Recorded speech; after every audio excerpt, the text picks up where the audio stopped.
అక్కడక్కడ కొంచెం బ్లాక్ అయింది సార్. మొత్తం ఎక్కడెక్కడ ఈ వాటర్ దానివల్ల ఏమవుతుందంటే చిన్నపాటి వర్షం వచ్చినా కూడా అలవాట్లు కూడా గుర్తు చేసి ఇల్లు కట్టినారు. వాటర్ పోయేదానికి చెప్తూ మీకు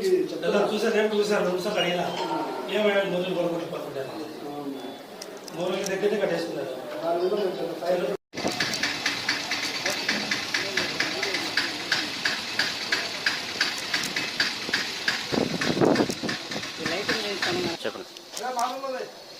బద్వేలు మున్సిపాలిటీలో ఇవాళ మొత్తం డ్రైనేజీ కాలువలు అక్కడక్కడ బ్లాక్ అయి ఉన్నాయి.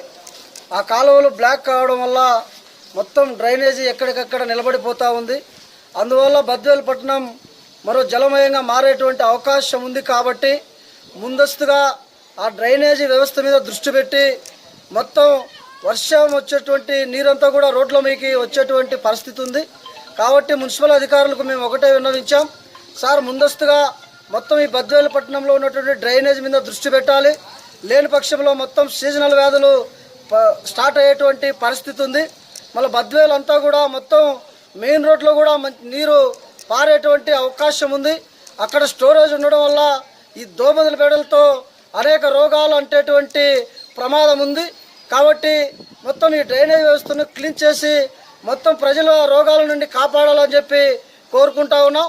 అదేవిధంగా బద్వేలు పట్టణంలో సీసీ రోడ్లు వేశారు.